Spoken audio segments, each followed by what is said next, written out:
બાળ દોસ્તો, હવે આપણે પાઠનું શ્રવણ કરીએ. પાત્ર પરિચય.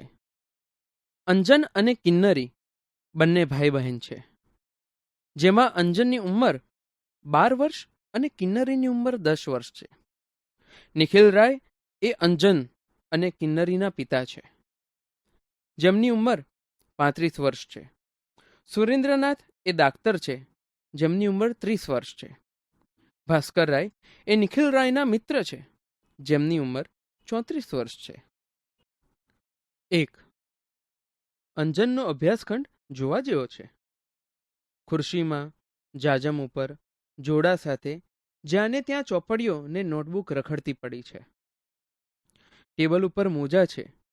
મેલા અને ધોયેલા કપડાં પણ એક જ ડગલામાં દેખાય છે. 1-2 કિત્તા, 2-3 પેન્સિલ, રબર વગેરે છૂટાછવાયા રખડે છે. અહીં અંજન આવે છે. અંજન: લાલમાં વાદળી રંગ મેળવીએ એટલે જાંબુડો થાય, પીળામાં લાલ મેળવીએ એટલે નારંગી થાય, વાદળીમાં લીલો મેળવીએ એટલે. એ સંભારવાની મહેનત કરે છે, માથું ખંજવાળે છે, પણ કાંઈ ફાવતો નથી. ચીડાઈને: માસ્તર, આમ ગોખાવ્યા કરે એ ખોટું. યાદ તે કેટલું રહે? હું તે ગણિત ગોખું કે ઇતિહાસ ગોખું? એક પાકું કડકડાટ કરું છું, ત્યાં બીજું મગજમાંથી ખાલીખમ થઈ જાય છે. મુઠ્ઠી પછાડી: અમારે ભણવું કેટલું? રમવાનું તો જાણે નામ જ ન લેવું. હું તો હેરાન થઈ ગયો. આવું ભણતર તે કોણે કર્યું હશે? નિરાશ થઈને એ ખુરશીમાં પડે છે. એવામાં ટેબલ પર હાથ અડકતા લાલ શાહીનો ખડિયો ઢળે છે. અંજન બ્લોટિંગ વડે ડાઘા સાફ કરે છે. એથી એના આંગળા ખરડાય છે. બ્લોટિંગ પરના ડાઘ સામે જોઈ, આ બરાબર ઉપાય છે. એકવાર આ લાલ ડાઘમાં ભૂરી શાહી ભેળવું એટલે પછી કોઈ દાડો નહીં ભૂલાય કે લાલ રંગમાં વાદળી રંગ ભેળવ્યાથી કયો રંગ ઉત્પન્ન થાય છે. એ વાદળી શાહીનો ખડિયો બ્લોટિંગ ઉપર ઊંધો વાળે છે. એને ખબર નથી રહેતી કે એથી એના હાથ તો શું પણ કપડાં પણ સારી પેઠે ખરડાય છે. ઉત્સાહથી: બરાબર જાંબુડો! જાંબુડો! એ કૂદકા મારવા માંડે છે. ફિકરથી: પણ પીળા રંગનું શું થશે? એ વિચારવા લાગે છે. એટલામાં એની નાની બહેન કિન્નરી પ્રવેશ કરે છે. કિન્નરી: ભાઈ ભાઈ, 17 કેટલા આયા 100? અંજન ડાઘા સંતાડતો: પણ હું વાંચું છું, ત્યારે કેમ આવી? જા, નથી કહેતો. કિન્નરી: તું તો હમણાં કૂદકો મારતો હતો. અંજન: તેમાં તારું શું ગયું? જા, તું તારું કામ કર. કિન્નરી: પણ. અંજન: કે કૂદકા મારવા દઉં? અંજન ગુસ્સે થઈ: ગરબડ નહીં. જા, હું કૂદીશ ખરો, પણ તને તો કાંઈ નહીં કહું. અંજન ખરેખર ફરી કૂદવા લાગે છે. કિન્નરી શાહીના ડાઘા જોઈ જાય છે. કિન્નરી તાળી પાડી: બાપુને બોલાવા દે. કપડાં કાળા કર્યા છે તો લગીર ગાલ લાલ કરે. કિન્નરી જવા જાય છે.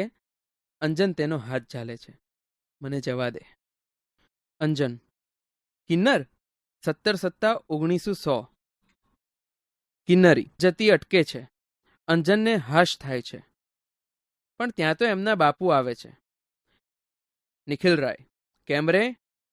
શાના ધમ પછાડા ચલાવ્યા છે? અંજન: આ કિન્નુ મને ક્યારની પજવે છે. નિખિલ રાય: કેમ રે કિન્નર? કિન્નરી: મસ્તી તો અંજુ કરે છે, એના હાથ જુઓ, એના કપડાં જુઓ. અંજને આંગળા અને કપડાનો ડાઘ સંતાડવાની મહેનત લીધી હોય છે તે નકામી જાય છે.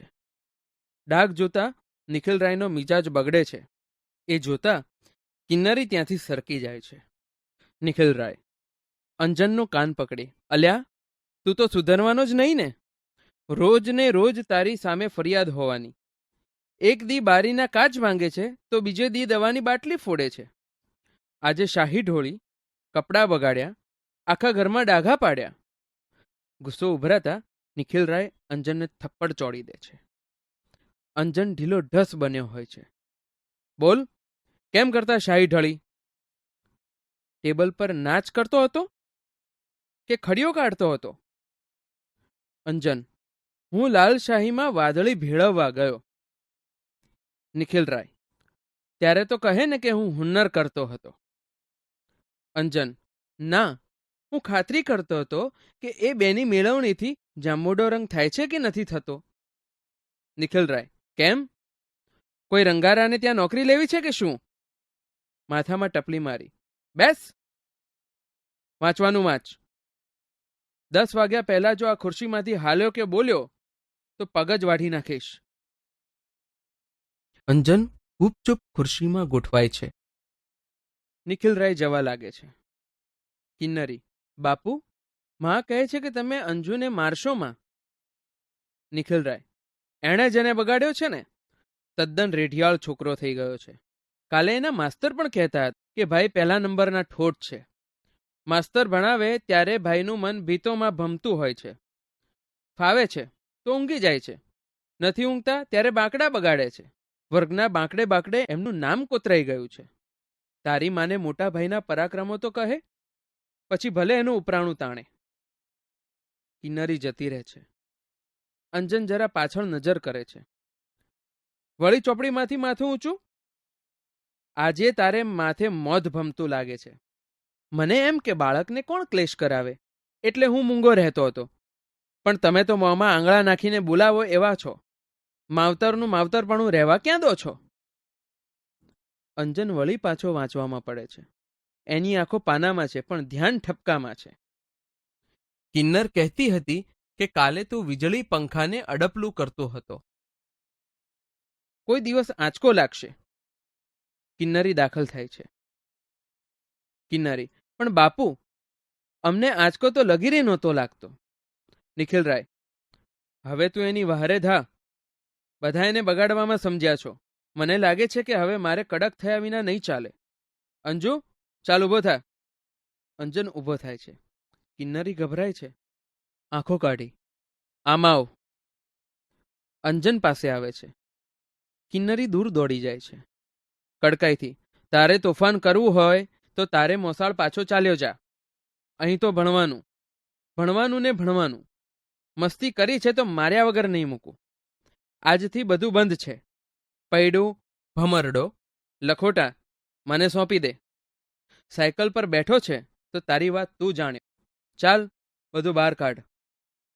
ટેબલનું ખાનું ઉગાડી અંજન પૈડું અને સળિયા, ભમરડો અને જાળ નિખિલ રાયને સોંપે છે. લખોટા ક્યાં? અંજન: ખોવાઈ ગયા. નિખિલ રાય: કે મોટા ભા થઈને કોઈને દઈ દીધા? અંજન ચૂપ રહે છે. બીજું શું શું છે? અંજન: કશું નથી. નિખિલ રાય: જોવા દે. નિખિલ રાય ટેબલના ખાના તપાસે છે. ઊંડાણમાંથી થોડીક ખીલીઓ અને એક નાની હથોડી નીકળે છે. કેમ અંજુભાઈ, આનું શું કામ પડ્યું હતું? એકાદ મગજમાં ખોડ એટલે ચસકી ન જાય. અંજન મૂંગો રહે છે. ફાટતી અવાજે: બોલતો કેમ નથી? મોંમાં મગ ભર્યા છે? હથોડી કેમ લીધી હતી? અંજન: બીતે સાદે. આ ખુરશીના પાયા જરા ઢીલા થઈ ગયા હતા તે. નિખિલ રાય: તે તું સમા કરવાનો હતો કે કેમ? સુતારના ઘરે અવતાર લેવો હતો ને? આવો તો 1.5 ડાયો તું ક્યાં લગી રહીશ? મારે તો તારા નામનો કેટલો કકળાટ કરવો. અંજનની આંખમાંથી આંસુ ખરતા હોય છે. કિન્નરી ડરતે પગલે આવે છે. કિન્નરી: અંજુ, ચાલ, માં બોલાવે છે. નિખિલ રાય: જા, એની સોડમાં સંતા. કિન્નરી અંજનને ખેંચી જાય છે. જતા જતા: બાળકોના ભવિષ્ય એમની માતાઓ જ રગદોળે છે. પ્રભુ પ્રભુ. 2. માંદલો અંજન પથારીમાં પડ્યો છે. એનો પ્રફુલ્લ ચહેરો પીળો પડી ગયો છે.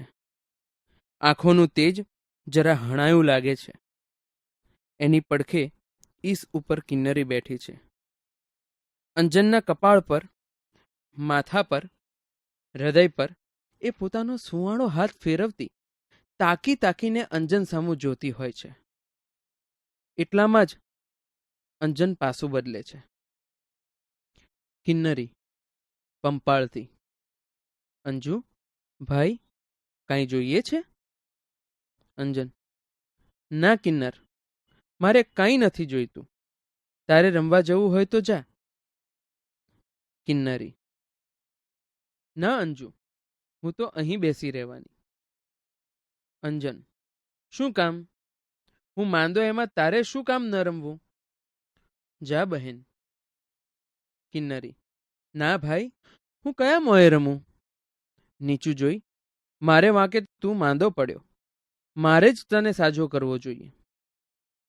અંજન, તારે વાંકે? ના ના, હું તડકામાં ખૂબ કૂદ્યા કરતો હતો, પછી તાવ ચડે એમાં શી નવાઈ? કિન્નરી, ના ના અંજુ, આજે સવારે મા બાપુને કહેતી હતી તેમણે જ તને માંદો પાડ્યો છે. પેલે દિવસે તને બાપુ એટલું બધું ધખ્યા ન હોત તો તારી તબિયતને કશું ન થાત. અંજન કિન્નરીને જોઈ રહે છે. પછી માં વળતી હતી કે મેં તને પજવ્યો ન હોત તો બાપુને કંઈ ખબર પડત નહીં, એટલે મૂળ વાંક મારો છે. કિન્નરી અંજનની છાતી પર પોતાનું માથું ઢાળી દે છે. હેતાળ હાથે અંજન કિન્નરીનું માથું ઊંચું કરે છે. પછી તેના વાળ પર હાથ ફેરવે છે. અંજન, કિન્નરી, એમ ઢીલી ન થા. વાંક તારોય નથી અને મારોય નહીં હોય. માં ઘડી ઘડી નસીબનો વાંક કાઢ્યા કરે છે ને, મારોય નસીબ વાંકું હશે. અંજન હસવાનો પ્રયત્ન કરે છે. હસી પણ શકે છે, પરંતુ તેના હાસ્યમાં રંગ નથી, ઉમંગ નથી, ચેતન નથી. કિન્નરી, ભલે ભાઈ, એ જે હોય તે, આપણે બીજી વાતો કરીએ. તારે દવા પીવાનો વખત થયો છે, પી અંજુ. અંજન, જવા દે, મને બહુ કડવી લાગે છે. એ પીવું છું એટલે આંખે અંધારા આવે છે. જવા દે. કિન્નરી, પણ ભાઈ, દવા પીધા વિના તે કંઈ ચાલે? અંજન ઉત્તર નથી આપતો. કિન્નરી વિચારમાં પરોવાય છે. એવામાં નિખિલરાય અને સુરેન્દ્રનાથ પ્રવેશ કરે છે. નિખિલરાય, ડાક્ટર સાહેબ, અઠવાડિયામાં તો છોકરો લાશ થઈ ગયો. હવે તો બરાબર થઈ જાય એવું કંઈક કરો. રોજ કેટલો તાવ રહે છે, ક્યારે ચડે ઉતરે છે વગેરે ચિઠ્ઠીમાં લખી મોકલતો, પણ આજે તો ઘરમાંથી હઠ લીધી કે તમને તેડાવવા. મને થયું કે વાત વિચારવા જેવી છે. સુરેન્દ્રનાથ, સારું કર્યું. આવી આળસમાં કોઈ વખત માણસ બાળક ગુમાવી બેસે છે. ઠીક છે કે આને એવું કશું લાગતું નથી, બાકી મામલો બગડી બેસે પછી તો અમારે સુધારવો કેમ? નિખિલરાય મનમાં ચીડાય છે, પણ શું કરે? સાહેબ, છોકરો દવા બરાબર પીએ છે કે? નિખિલરાય શીશી સામે જુએ છે. કિન્નરી તે જ પળે દવા કાઢી અંજનને આપે છે. અંજન એ ગટગટાવી જાય છે. મોં ન બગડે તેને માટે ઘણો પ્રયત્ન કરે છે, તોય લગીર એમ થઈ જાય છે. હાથ પહોળા કરી, લ્યો, દવા પીવી નહીં ને તબિયત સુધારવી, એ તે કદી બનતું હશે? હરી ભજ્યા વિના વૈકુંઠ મળતું હશે? નિખિલરાય, ડાક્ટર સાહેબ, હવેથી હું ધ્યાન રાખીશ. અંજુ, સાંભળ્યું ને? દવા વખતસર પીવાની છે, અને કિન્નર, સાંભળ્યું કે? દવા નિયમસર પાવાની છે. કિન્નરી, હો બાપુ. સુરેન્દ્રનાથ, તો ચાલો હું લખી આપું. નિખિલરાય અને સુરેન્દ્રનાથ પાછા ફરે છે. કિન્નરી, અંજુ, ડાક્ટર સાહેબે તો તારી નાડી ન તપાસી. અંજન, સારું થયું, હવે હું દવા ઢોળી નાખવાનો છું. કિન્નરી, અરે, એવું તો થાય? એટલામાં અંદરથી અવાજ આવે છે. અવાજ, કિન્નર, અહીં આવતો. કિન્નરી, આ આવી માં. અંજન, જા, માં શું કહે છે?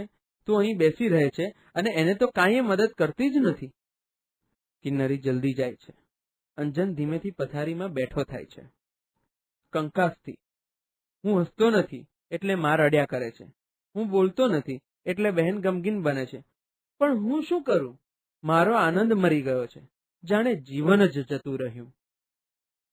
હસતી હસતી કિન્નરી આવે છે. કિન્નરી, ભાઈ ભાઈ, ભાસ્કર કાકા આવ્યા. અંજન હસતી, હે, એ? ચાલ, ક્યાં બેઠા છે? કિન્નરી: હમણાં અહીંયા આવશે. માં તેમને તારી જ વાત કરતી હતી. અંજનના હોઠ પર હાસ્ય ફરકે છે. અને એમની પેટીમાં તો શાશા રમકડા લાવ્યા છે, જાણે રાત ને દિવસ રમ્યા જ કરીએ. આ સાંભળતા અંજનનો ચહેરો ઉતરી જાય છે. કિન્નરીને તેનું કારણ નથી સમજાતું. પાછળથી નિખિલરાય અને ભાસ્કરરાય આવે છે, પણ ભાઈ બહેનને તેની ખબર ન પડે એમ એઓ છાના માના ઊભા રહે છે. અંજન: ભાસ્કર કાકા ભલે આવ્યા, ભલે રમકડા લાવ્યા, પણ એમને ક્યાં ખબર છે કે બાપુએ એની બંધી કરી છે? કિન્નરી હસતી જતી: તું જોજે તો ખરો, એઓ બાપુને કહી દેવાના છે કે આપણને કદી વઢે નહીં. મારે નહીં, પણ બસ રમવા જ દે. હું અહીં આવી ત્યારે એઓ માને એમ જ કહેતા હતા. અંજન: આ તું રાખો એ. તું સાચું કહે છે કિન્નર? અરે તો બીજું જોઈતું તું શું? ઉલ્લાસભર્યો અંજન કિન્નરીને બાજી પડે છે. તેઓની નજરે પડે એ પહેલા ભાસ્કરરાય નિખિલરાયને લઈ ચાલ્યા જાય છે. 3. નિખિલરાય અને ભાસ્કરરાય સુશોભિત એવા દિવાનખાનામાં આવે છે. નિખિલરાય આરામ ખુરશીમાં અદ્ધર બેસે છે. ભાસ્કરરાય ઝૂલતી ખુરશીમાં હીંચે છે. ભાસ્કરરાય: જોયું ને નિખિલભાઈ, એટલી વારમાં અંજન કેટલો ખુશ મિજાજમાં આવી ગયો. એને તમારી બીકનો તાવ આવતો હશે. પહેલા તો નિખિલરાય ભાસ્કરરાય સામે જોઈ રહે છે, પણ પછી બચાવ તરીકેનું બહાનું કાઢે છે. નિખિલરાય: ભાસ્કરભાઈ, તમે મને ખોટો દોષ દો છો. અંજુના લક્ષણ તમે જાણતા નથી. મહિના દાડા પહેલા એ કોલસાનો એક મોટો કકડો લઈ એનો ભૂક્કો કરતો હતો. ભાસ્કરરાય: શા વાસ્તે? નિખિલરાય: મેં પૂછ્યું ત્યારે કહે કોલસામાંથી સાકર બને છે. એવું તેણે વાંચ્યું છે, એટલે એમાંથી સાકર શોધતો હતો. આવું એકવાર નથી બન્યું. નિત્ય નવા હુન્નર. કેટલા કહું, મારે તે ક્યાં સુધી આંખ આડા કાન કરવા? હવામાં હાથ મીંજી એમાં ભણવાનું તો નામ જ ન મળે, અને નકામાં થોથા ચડે તો એની પાછળ ઉજાગરા કરે. ભાસ્કરરાય: ભાઈ, તમારી ભૂલ થાય છે. ભણવાની ચોપડીઓ મોઢે કરનારાઓએ પણ એમનું કેટલું દળદર ફીટાડ્યું. એવાય ચોટે ચોટે રઝળે છે. આપણા વર્ગમાં કાયમ પહેલા 5ની અંદર નામ રાખનાર રાજા રામને મહિને માંડ 35 રૂપરડી મળે છે. પેલા છેલ્લે બાંકડે પડી રહેનાર રામલાલે લોખંડના ધંધામાં બંગલો બંધાવ્યો છે. બધું આપણી આંખ આગળ છે. નિખિલરાય ગરમ થઈને: એટલે મારે એને લોઢાના કારખાનામાં મોકલવો એમ? ભાસ્કરરાય હસી: ગુસ્સે ન થશો, પણ હું માનું છું કે અંજનમાં બુદ્ધિ છે, શક્તિ છે.